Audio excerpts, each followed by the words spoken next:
sou um fruto de uma classe média alta que, por insatisfação com a vida, se atirou na mendicância aos 19 anos de idade para ver o mundo ser sincero. E eu queria ver a sinceridade. Se vem com um olhar de desprezo, eu prefiro do que o sorriso falso. Que antes um interesseiro sorria para mim, eu chegava num carro do ano. O que te incomodava internamente? Ser servido, por exemplo, por gente pobre. Por que tem gente pobre? Por que eu estou sendo servido? Eram perguntas que apavoravam meus pais. Para isso que serve a vida? Deve ter algum motivo para a gente viver, não é possível que seja só se garantir. É um sistema dominado por interesses empresariais. Não forma seres humanos para harmonizar na coletividade humana. Forma competidores implacáveis para o mercado de trabalho. Será que não dá para levar em conta que essa coisa de macho e fêmea é coisa de bicho que precisa procriar? Que se você pensar em termos de divindade, deve haver algum patamar acima da sexualidade, acima dos gêneros? Mas a gente tem hoje como nossa principal figura uma pessoa que vai mais pro lado opressor e tal. O que isso te diz de Brasil? Esse cara Eu acho que está demonstrando que esses cargos são forjados. Os poderes estão além desses cargos. O presidente pouco manda. Quem manda é o mercado financeiro. Antigamente eu fazia uma analogia, eu dizia, cara, a humanidade caminha numa estrada asfaltada. Todo mundo caminha de cabeça baixa. Alguns caminham de cabeça erguida. E alguns não se conformam ainda na estrada. Se metem pelo mato, abrem trilha, descobrem uma cachoeira, descobrem um lago, descobrem outros caminhos, são os loucos. Que se jogam, caem nos abismos, se fodem, se dão bem. Os sábios são os que estão na estrada e olham com a cabeça erguida. E de repente ele olha a estrada que o louco abriu. E já vem com alguns seguidores para entrar com segurança por ali e descobrir uma cachoeira. Oh, descobriu a cachoeira, bota a placa lá com o nome do cara. Ele descobriu a cachoeira. O verdadeiro descobridor era um louco.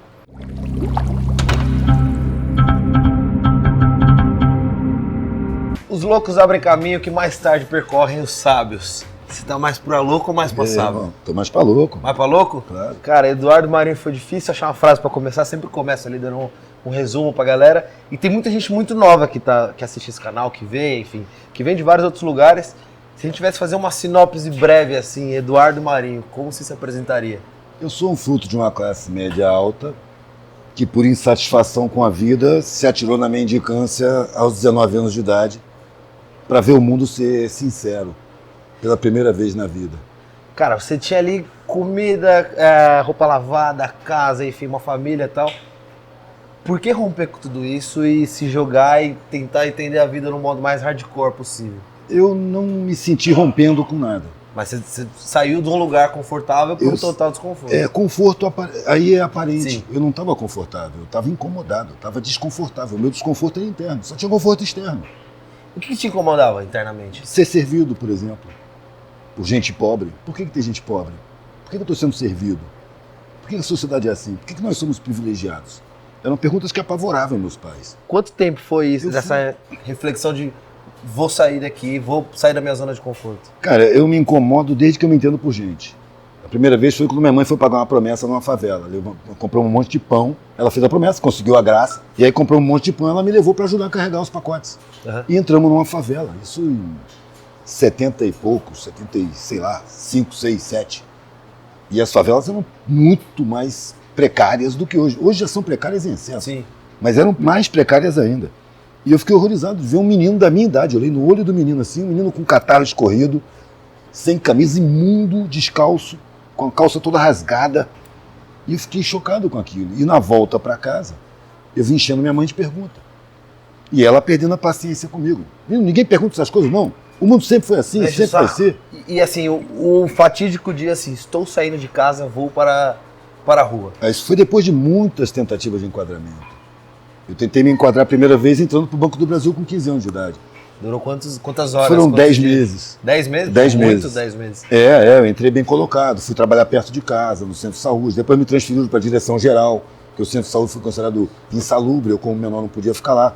Fui para a direção geral e vi a rapaziada do não fazer nada. Sim. Todo mundo de paletó e gravata. E falando merda, fazendo nada. Bancando importância. Nada, E aquilo já começou a me dar estranheza. Eu tinha muita insatisfação porque tudo que se programava para minha vida era continuar usufruindo. E usufruir já me incomodava. Eu ia com os colegas para um clube, eu tinha que me conter para não falar, porque quando eu falava eu era estranho. Pô, você é estranho, cara, parar com isso. Por que a gente está sendo servido por um cara de cabeça branca, velho? E aí eu me aproximava dos serviçais. Eu via que era um outro tipo de gente, uma outra visão de mundo, outro vocabulário, outra forma de existência. Então eu me aproximava de curiosidade, uma gente diferente da gente que eu convivo. Durante tudo isso, na sua família, seu grupo de amigos, essa galera, não existia uma pessoa que comprasse essa ideia de falar, pô, realmente, vamos questionar isso. Era você e você e você. Não encontrava ninguém.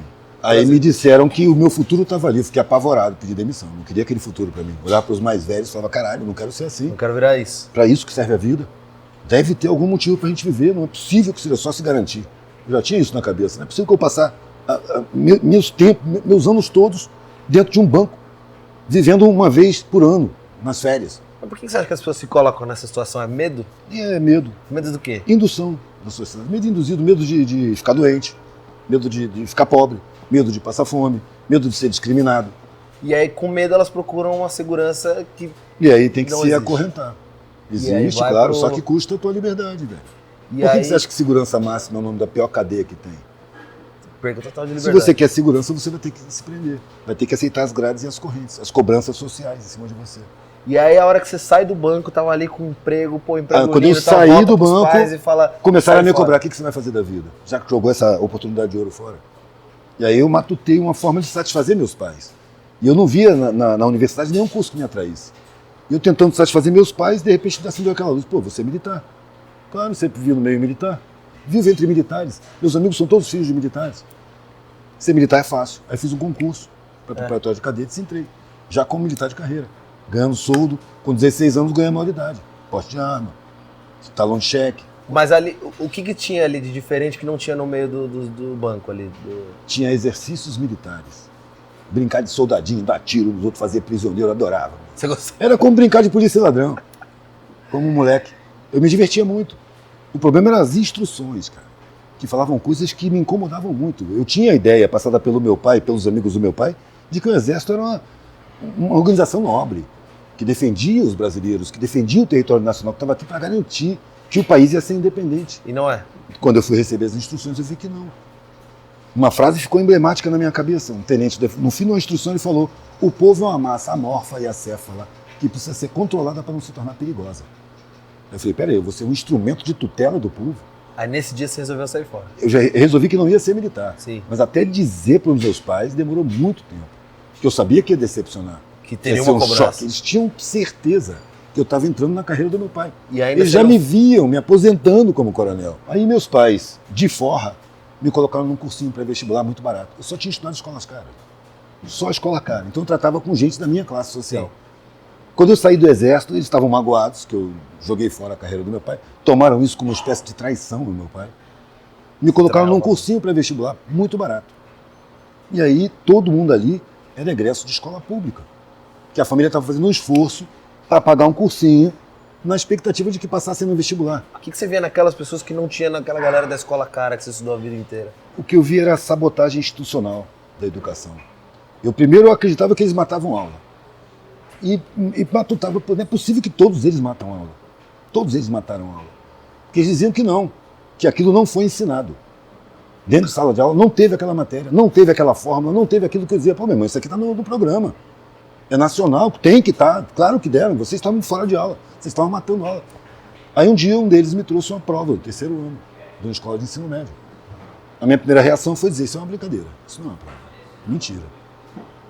Eu nunca tinha visto tamanha superficialidade. Foi a primeira noção que eu tive que o ensino público é uma farsa. E aí passou no vestibular? Passei, claro, passei na PUC do Rio e na Federal do Espírito Santo. Você prestou pra quê? Pra direito. Direito? É. Cursou quanto tempo? 10 meses. 10 meses é uma boa data de... Foi o suficiente para eu ver o que era aquilo e dizer, eu não quero isso não. E sofri para sair, velho, porque depois de 3 meses eu já sabia que eu não queria terminar o curso. Mas eu já tinha decepcionado os meus pais saindo do Exército. Como é que eu ia chegar para eles e falar, não quero terminar o curso superior? Isso você tava com quantos anos? Tava com 18. 18. É. Tudo isso em 3 anos você já tinha feito umas Já 3, tinha 4 apontado um renúncias fuzil para uma manifestação. Na faculdade já tinha feito manifestação e tinha visto fuzil apontado para mim. Você viveu Eu tive tudo dos isso em dois 3 lados do anos. fuzil, no cabo e no cano. E aí, Obrigação de casa. 10 meses de direito, chegar pai, mãe... E foi tu 10 vai. meses de angústia. Mano. E como é que foi sair disso? Aí que eu entro com a história da espiritualidade, velho. Coincidências que acontecem no momento que você precisa que aconteçam. Primeiro eu tive um sonho. Um sonho que eu vinha correndo por cima de um monte de telhados. E correr para mim não era fuga nem perseguição, era exercício. No Exército era corredor de fundo. Corria 10 quilômetros, corria 8 quilômetros, corria 15 quilômetros. Participava de corridas. Sim. Então o fato de eu estar correndo Não era questão de adrenalina, eu estava correndo normalmente como quem está se exercitando. De repente eu subi um telhado e era uma meia água, não tinha o telhado correspondente descendo. Quando eu passei, eu me vi no ar. Me vi no ar, olhei para trás tentando procurar alguma coisa para me agarrar. Falei, vou cair. Eu olhei e não tinha nada para me agarrar. Eu vi um parede como se fosse de um castelo, reta, que dava num penhasco, reto também, até o chão a quilômetros de distância. Eu vi as plantaçõezinhas lá embaixo, riozinho passando. Quando eu vi que eu ia cair, falei, bom, dessa altura não tem jeito de eu sobreviver. Eu vou bater, vou me espatifar e vou morrer. Finalmente, então, eu vou ver como é que é do outro lado. Finalmente, eu vou encontrar alguma novidade. Sim. Essa vida é um porre mesmo, então eu vou encontrar com a espiritualidade agora. E fui caindo, amarradão, velho, doido pra morrer. Mas aí, na hora que eu ia bater no chão, eu abri o olho e olhei pro meu quarto. Puta que pariu. Porra, O queria ter que eu caído, tô fazendo cara. vivo, mano? Já sei tudo que eu vou fazer hoje, não quero fazer nada disso. Já sei todo mundo que eu vou encontrar, não quero encontrar ninguém. Não quero fazer o que eu sou obrigado a fazer. Isso aí já pensando, pô, preciso tomar uma atitude, porque eu tô preferindo morrer do que viver. Eu tenho que tomar atitude. Eu tava me sentindo covarde por não decidir sair de uma vez, por causa da família, da comoção que eu já previa que ia acontecer. Mas mesmo assim não tomei atitude. Eu fiquei mais convicto que eu não ia querer ser advogado, que eu não ia querer terminar, mas eu continuei indo. Mas aí eu encontrei um coroa que morava numa mansão enorme, um cara podre de rico, admiradíssimo no Espírito Santo, por ser um empresário milionário, só que estava muito velhinho. Então ele não podia mais frequentar a empresa. Ele estava viúvo. Os filhos moravam fora do Brasil, administrando a empresa dele. Ele sozinho. E ele sozinho com empregados. Então ele vinha para o saguão do prédio que meus pais moravam, porque ali encontrava gente. E geralmente gente muito amistosa, porque ele era multimilionário, classe média alta adora multimilionário. Mas um dia, perto desse sonho, logo depois, eu ia saindo do elevador e ele estava sozinho com a enfermeira. Ele estava sempre com a enfermeira.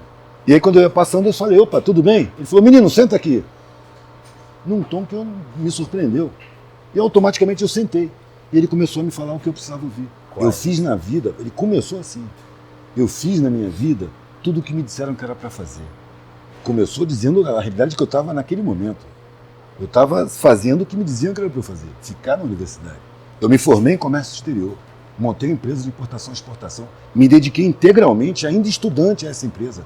Me formei, me casei, amadureci, estabelecendo bases, viajando o mundo inteiro. Eu mal convivia com meus filhos, não dava tempo. Às vezes eu sentia falta, mas eu me justificava para mim mesmo, dizendo que eu estava trabalhando no patrimônio deles. E ele não teve contato. Nem na criação, nem depois. É. E aí ele foi envelhecendo. A empresa ia de vento em popa. Mas o tempo foi passando. Ele foi envelhecendo. Começou a adoecer. Começou a tomar remédio. E foi num procedimento até que o médico falou para ele, agora você não pode mais trabalhar. Ele estava com mais de 80 anos, tomando um monte de remédio. A mulher dele já tinha morrido. Os filhos já estavam morando fora do Brasil. E ele sozinho. E ele foi para casa, por ordem médica.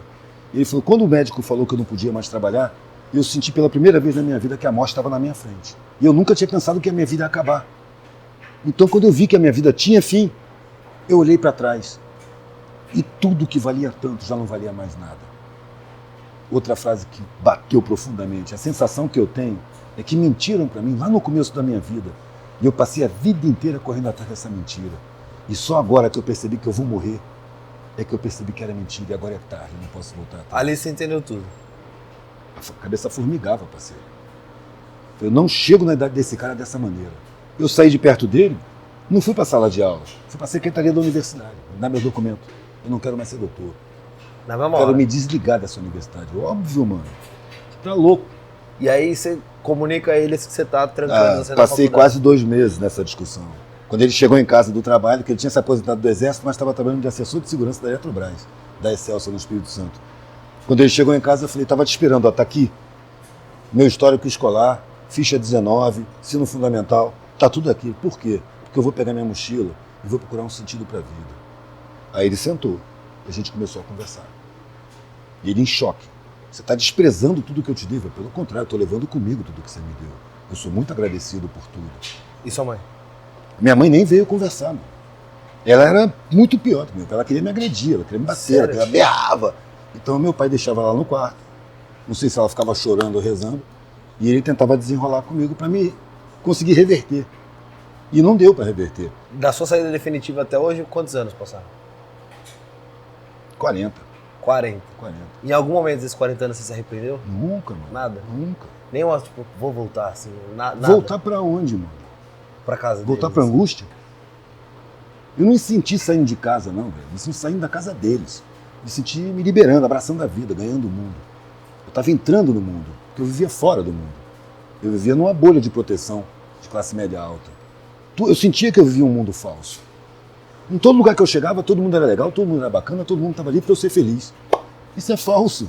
Isso é pago. Eu estava pagando o cenário para viver. Eu queria a sinceridade do mundo. Eu queria ver o mundo como ele é. E aonde você achou essa sinceridade? Na mendicância. Ninguém finge para mendigo. E eu queria ver a sinceridade. Se vem como olhar de desprezo, eu prefiro do que o sorriso falso. Que antes o interesseiro sorria para mim. Eu chegava num carro do ano. Agora, se é mendigo, cara, se ele fosse desprezar, me ele hostiliza. realmente sente. Se ele É natural que ele me hostilize, ele é um interesseiro, só trata bem quem tem, eu quero que ele me trate mal. Agora, quando eu ver um sorriso na minha direção, eu tenho certeza que é sincero. E quanto tempo você ficou na mendicância? Uns 2 anos. 2 anos. Até nascer a primeira criança. O seu primeiro filho você fez... Primeira filha. Pra filha? É. Não tinha nem casa, mano. A gente soube que estava grávida em Itabuna. A gente estava viajando de carona, dormindo em casa abandonada, e a mãe casa em dela construção, também era, posto de gasolina. Estava comigo. Eu conheci no Festival de Arte Santa Teresa, uma cidadezinha interior do Espírito Santo. E dali nós já fomos viajando pro Nordeste de carona. Mochila, eu quero ver o que você trouxe de roupa pra nós. Esse aqui é trabalho recente, né, velho? Boa. Esse aqui é o do filme, Via Celestina. Celestina. É. Sociedade. Na verdade, isso foi feito no computador. Competitiva, a minha derrota é a minha vitória. É. Isso aí foi como o Harry se sustenta, porque a gente fez o filme sem patrocínio, sem financiamento. Filme... Como vocês captaram esse filme? Vendendo camisa. E uma vendendo câmera meu trabalho. Uma câmera, 3 celulares, um de cada um. Vou lavar esse aqui. Não muito.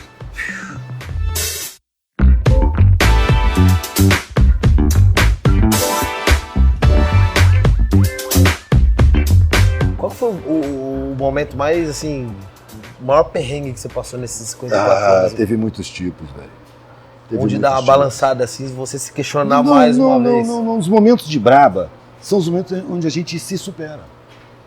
Quando eu olho para trás, eu percebo que os momentos em que eu mais cresci, mais refleti, mais aprendi, mais ganhei capacidade de superação, foram os momentos de sofrimento, de dificuldade, de problema. Por pior que seja o acontecimento, velho, eu tenho em mente, daqui a 1 ano eu vou estar lembrando desse dia. O tempo passa, e com o tempo passa tudo. Por pior que esteja hoje, não é o fim do mundo. Isso passa. Como que você entende assim, esse fenômeno hoje da depressão e da ansiedade nessa sociedade atual? Assim? E todo mundo está extremamente depressivo, extremamente ansioso, extremamente preocupado do que vai fazer, do emprego e tal. Eu acho que intuí que isso ia acontecer comigo, quando eu falei não vou por aí. Eu me lembro de várias pessoas me fazendo perguntas muito parecidas. Mas você vai para onde? Eu falei, não sei. Mas você vai viver de quê? Eu falei, não sei. Mas o que você vai comer? Eu falei, não sei. Você falou muito do vestibular, das suas escolas caras, e já vi um pensamento seu sobre a educação e a competitividade que é criada hoje. Então, você tem que passar numa lista que só 20 passam, e você tem que ser o melhor, e você tem que ter a melhor nota. O que você vê de tão errado nesse sistema? Não vejo de errado, eu vejo de primitivo. É um sistema dominado por interesses empresariais. Sim. Não forma seres humanos para harmonizar na coletividade humana. Forma competidores implacáveis. Você tem que ser o mercado melhor. De trabalho. Ou seja, os magnatas, os super ricos. Você teve 3 filhos. Sim. Desses 3, como foi o ingresso deles nessa parte educacional? Assim, como você guiou para isso de, você vai ter que prestar o vestibular e tal? O que você procurou não fazer que fizeram com você? Não fiz nada, velho. Eu só botei na escola pública porque senão eu ia preso. Eles decidem o que fazer com a vida. Nem isso. Teve 2 que entraram na faculdade e os 2 saíram. Ninguém terminou. A mais velha nem quis. Eu não tinha essa cobrança, velho. Eu tive essa cobrança em mim. Como é que eu vou fazer a mesma coisa com meus filhos? Sim. Eu quero que sejam pessoas sensíveis, de bom caráter, que não sejam traíras, que tenham solidariedade, que tenham sensibilidade, respeito pelas pessoas. O que elas vão fazer da vida, mano, a vida é delas. Sim. Não é minha. Você falou muito ali de espiritualidade e tal. Você acha que a religião influencia um pouco esse modo, desse esquema que as pessoas levam a vida? Mas quando eu falo de espiritualidade, eu não falo de religião. Então, existe essa diferença. A religião clara entre uma é coisa a racionalização da espiritualidade. É você permitir que a sua razão vai explicar o que você não tem condição de saber. Você não tem condição de entender. Você não tem alcance. O ser humano não tem alcance, velho. A gente vive numa poeira cósmica, em volta de uma estrela anã, na periferia de uma galáxia periférica, das menores que tem. Eu já tenho a pretensão de estar em contato com o ser supremo do universo. Eu nem conheço o universo. É você ser pretencioso. O ser humano não assume a sua própria ignorância. Você acha que a religião é um desserviço para as pessoas? Não, eu acho que é uma necessidade evolutiva. Eu já vi gente parar de matar por causa de religião. Parar de roubar por causa de religião. Eu acho que existe porque é necessário. Quando deixar de ser necessário, vai desaparecer. Você fez uma reflexão que eu fiquei pensando na hora que você falou, dá um impacto, depois eu fiquei pensando se tem sentido. Você relaciona muito isso do machismo e do fim do machismo com a figura paterna de Deus, Deus, o Pai Todo-Poderoso. Você já tem a pretensão de conceber o ser supremo do universo. Já é infantil até. Sim. Aí você concebe conforme os seus conceitos. Daí Deus ser macho. Será que não dá para levar em conta que essa coisa de macho e fêmea é coisa de bicho que precisa procriar? Que se você pensar em termos de divindade, deve haver algum patamar acima da sexualidade, acima dos gêneros, e que a divindade deve ser alguma coisa muito acima disso? Enquanto Deus for macho, o machismo vai imperar, e o feminino vai estar em segundo plano, e a sociedade vai continuar desequilibrada. Porque a gente tende ao equilíbrio como tudo, é uma lei da física. Então o ser humano tende ao equilíbrio. E o equilíbrio vai ocorrer também no equilíbrio dos gêneros. O feminino não é atributo exclusivo da mulher e o masculino não é atributo exclusivo do homem. Os dois têm os dois. E é preciso a gente equilibrar isso. Isso vai ser equilibrado por dentro, não por fora. Eu vejo mulheres reivindicando os direitos femininos com toda a justiça e com toda a razão, mas de uma forma masculina, usando agressividade. Usando características masculinas. Porque estão num mundo extremamente masculino. Eu vi uma coisa no filme que você fala sobre o vício da hora marcada. E de romper com isso. Você acha que não chega a ser utópico em algum momento nesse mundo que a gente vive hoje, que as pessoas querem que o dia tenha 30 horas para elas conseguirem fazer tudo e cada vez tem mais coisa? Não é muito fora da realidade das pessoas? Das pessoas com certeza. Mas é uma forma que eu arrumei de ter paz de espírito. Dentro da sociedade não tinha paz de espírito.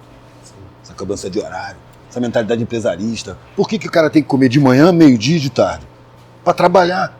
Pela natureza você comia de manhã, comia de manhã, comia de manhã, comia meio-dia. Comia de tarde, comia de tarde, comia de tarde, comia de noite. Não pode, você tem que estar trabalhando. Você ia comer muito menos, você não ia dilatar o estômago. Se todas as pessoas hoje no mundo, sei lá, a gente parou aqui um instante, todas as pessoas virassem essa chavinha que você virou e seguissem esse caminho de vida, como você acha que a gente funcionaria como sociedade? Velho, isso aí esbarra numa preposição séria, velho. Se. Isso não acontece. As pessoas estão acorrentadas pela mente.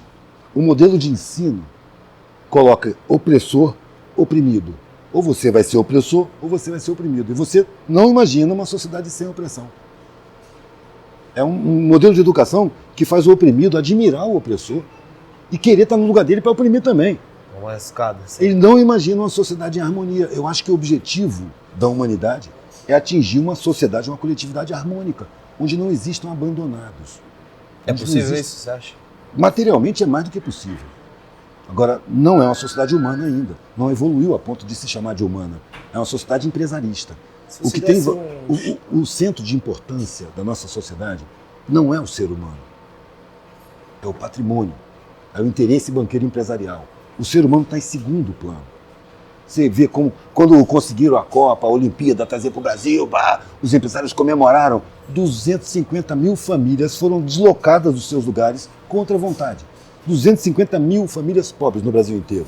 E a polícia, Aí fala, democracia onde? Hoje, como que você avalia esse nosso cenário caótico político do Brasil?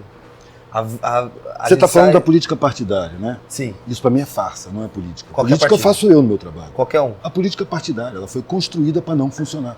Mas a gente tem hoje como nossa principal figura uma pessoa que vai mais pro lado opressor e tal. O que isso te diz de Brasil? Assim? O que você chama de principal figura, mano? Principal figura nesse esquema partidário que seria o presidente da República. Hoje, esse cara que tá ali. Ele ter ganhado com a maioria dos votos. Dá pra ver que ele não é principal nada, né? Basta ouvir o cara falando, você vê que ele não é principal nada. Mas você acha que isso não diz muita coisa do que as pessoas estão pensando? Assim, um cara Eu acho que está demonstrando que esses cargos são forjados, são cênicos. Os poderes estão além desses cargos. O presidente pouco manda, velho. Quem manda é o mercado financeiro. E se você agir em desacordo com o interesse dominante, você cai, velho. Simplesmente cai. Por que o PT foi derrubado? Porque ele deu mole para os escravos. Permitiu que escravo entrasse na universidade. Pobre dentro da universidade é para varrer o chão, velho. Não é para aprender, não. Eu acho que o Estado comete crime contra a população em todos os sentidos. E um governo realmente que fosse preocupado com a sociedade, com o ser humano, deveria abrir as universidades para quem quisesse entrar, abrir geral. Todo mundo tem direito constitucional. Ele não fez isso. Ele abriu buraquinhos para um punhado de pobre entrar lá, para não ofender os donos da fazenda, os senhores de escravos, que são os banqueiros internacionais. Mas mesmo assim, os senhores com seus estratégicos perceberam que não é interessante deixar esses pobres entrarem lá. Porque ao contrário do que muita gente pensava, o pobre que se forma, o cara que vai da favela para a universidade e se forma, ele não quer esquecer de onde ele veio, ele quer levar o conhecimento para a galera. Porque a vida em dificuldade, quando você vive coletivamente em dificuldade, você cria uma união, uma solidariedade que é inimaginável nas classes superiores. Então dificilmente o cara quer esquecer o passado. Você vai encontrar um elemento ou outro, né? Porque caráter não tem classe social. Sim. Mas a maioria se encontra ligada, solidariamente, afetivamente, à sua origem. Então eu quero pegar esse conhecimento acadêmico e levar lá para a galera. E essa ponte nunca tinha havido. Primeiro, vivência periférica dentro da academia. E segundo, conhecimento acadêmico chegando na periferia. Nunca teve tanto cursinho comunitário dentro da favela. Nunca. Isso é um sinal dos tempos. E por isso o PT caiu. Por menor que seja. Tem que deixar claro que eu não votei no PT. E não votei em ninguém. Você não vota? Não voto porque eu não reconheço no Estado o direito de me obrigar a participar de uma farsa. Isso não é democracia. Você é a favor da votação não obrigatória? Eu acho que o voto ser obrigatório já demonstra muito bem a falcatrua. Porque como é que é um direito se eu sou obrigado? Se é uma obrigação, não é um direito. Se é um direito, não é uma obrigação. Como é que vai ser as duas coisas? Já começa a falcatrua por aí. Vamos para a nossa última peça de roupa. O papo tá bom, quis deixar de ficar essa aqui, 3 velho, horas. A primeira frase que eu fiz para vender, para botar nas minhas coisas, foi essa que você falou. Que é de um italiano. Loucos abrem caminhos que mais tarde serão percorridos pelos sábios. Eu achei num caderno, num papel, uma folha de papel de caderno, amassada no chão, em Salvador. Eu vi aquela folha amassada, abri.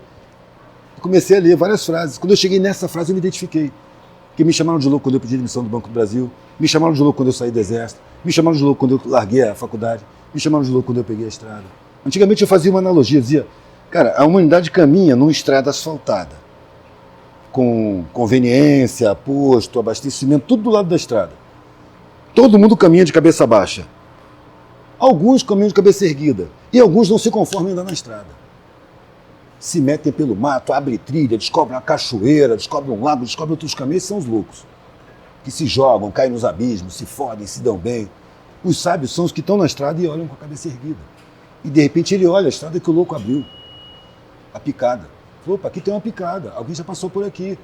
E já veio com alguns seguidores para entrar com segurança por ali e descobriu a cachoeira. Oh, descobriu a cachoeira, bota a placa lá com o nome do cara. Ele descobriu a cachoeira. O verdadeiro descobridor era um louco. Não foi reconhecido. Agora o sábio, que é reconhecido pela academia como sábio, formado com o papel de sábio que a sociedade dá para ele, aí ele vai receber o mérito. Então, os loucos abrem caminhos que mais tarde os sábios procuram e acham e se desenvolvem. Deixa eu ver essa camisa. Essa foi a primeira frase que eu fiz e botei no meu trabalho. Por tão poucos terem tanto, é que tantos têm tão pouco. Eu coloquei o tamanho da letra de acordo com o tom de voz que eu pretendo. Veja como é que vai o tom de voz. Por tão poucos terem tanto, é que tantos têm tão pouco. Hoje você consegue olhar para as frases e lembrar dos lugares que você estava quando você fez? Tipo essa aqui, você lembra onde você estava? Não, essa aí foi durante um tempão que eu fui percebendo, né, velho? Teve um dia que eu elaborei a frase, para falar do contexto social. Para ter um sentido mais amplo.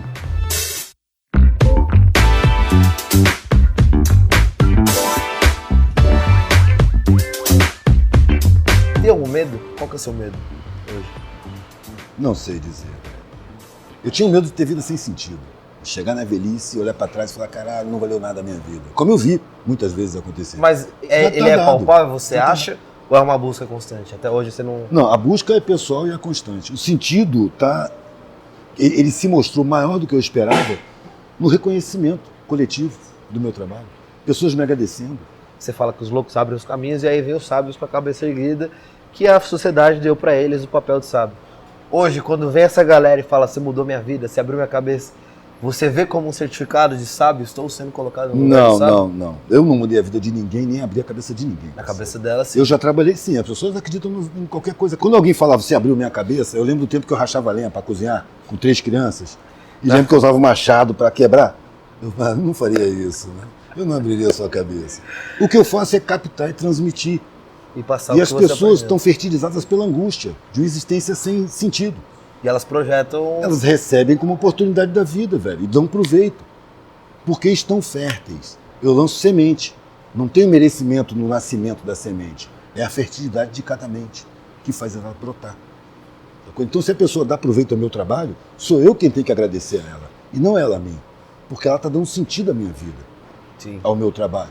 E para finalizar essa entrevista, eu queria uma pergunta simples, que talvez nem sei se tenha a resposta, mas para você, depois de tanto tempo nessa caminhada, assim, como você traduz felicidade? O que é felicidade?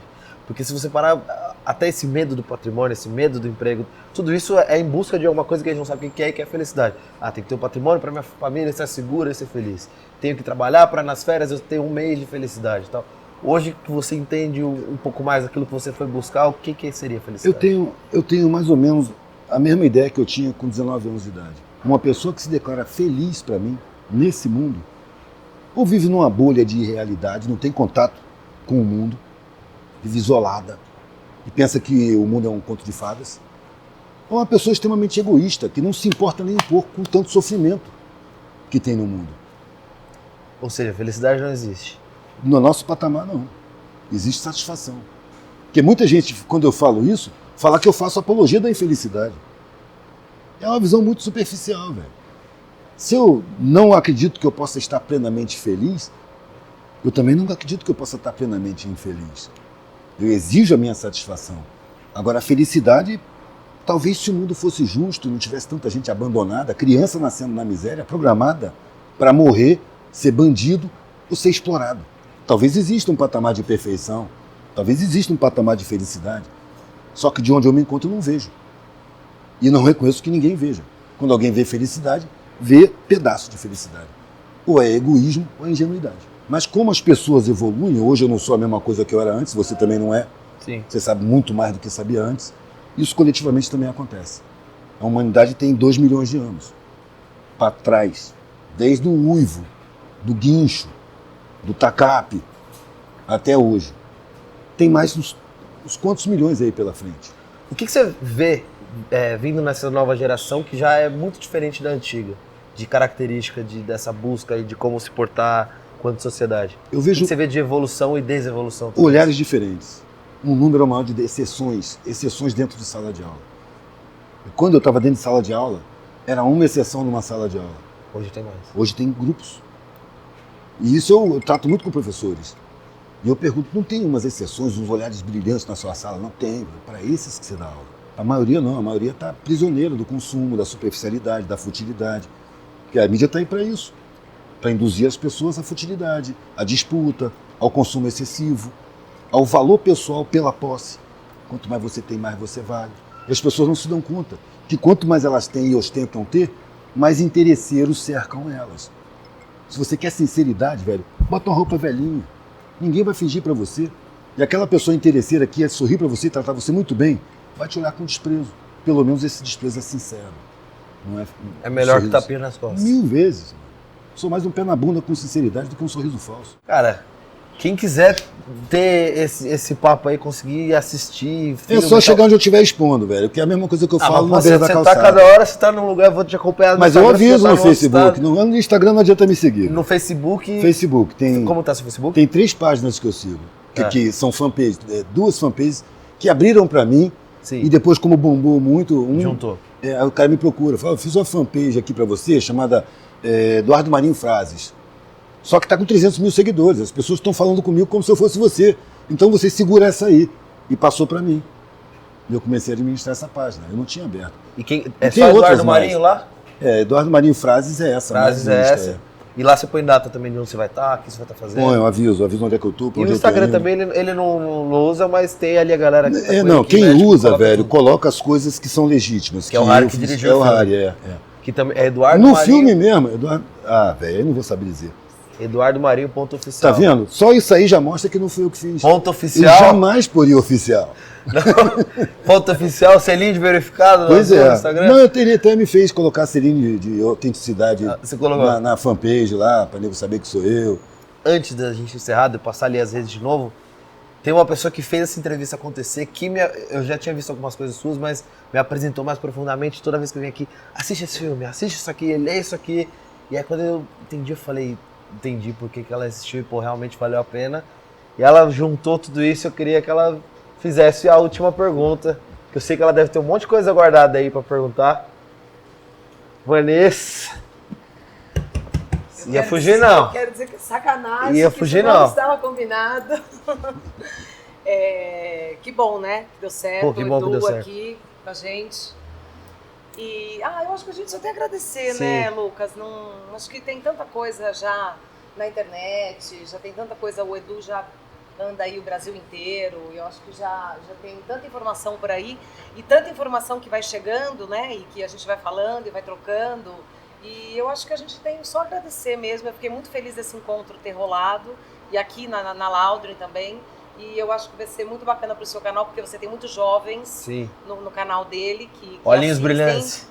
os olhinhos que estão brilhando. No ali. momento da decisão sobre a vida, não é? Sob pressão dos mais velhos, se enquadra, Sim. se enquadra, se enquadra. Sim. Eu acho que muita Quer gente se vai enquadrar. assistir esse vídeo e vai falar, eu já ouvi isso aqui do meu pai, talvez eu não precise seguir. Chegou um momento em que eu senti que aquele cuidado todo, aquela preocupação toda era mais um senso de propriedade e não de familiaridade. Porque quando eu peguei a estrada, peguei com a minha mochila, eu deixei bem claro, eu não quero concordância, eu não espero entendimento, eu não quero apoio, eu não quero grana, eu só preciso do respeito. Sim. A vida é minha. Sim. Eu estou decidindo o que fazer com ela. Isso não é só meu direito, é minha obrigação também. Eu quero me comunicar com vocês. Mas aí eu vi que não tinha respeito. Sim. Tinha senso de propriedade. Era como se eu fosse uma propriedade familiar. Então, se eu decidisse fora do esperado, isso não me era permitido. E se eu decidisse assim mesmo, eu estava expulso da família. Foi o que aconteceu. Muito tempo. Eu não culpo ninguém por isso. Eu acho que eles agiram de acordo com a consciência deles e estão certos nisso. Sim. Com as décadas passadas, eu percebi que se eles tivessem mantido um contato afetivo comigo, eu não tinha experimentado um montão de coisas que eu tive que experimentar. Porque eu passava a mão no telefone e estava resolvido o problema. Sim. Eu tive que desenrolar como o meu meio social desenrolava. O meio dos mais pobres entre os pobres. Com a saúde pública, com a segurança pública, com a calçada, com a guarda municipal. Sem proteção de classe. Era o que eu queria, sinceridade.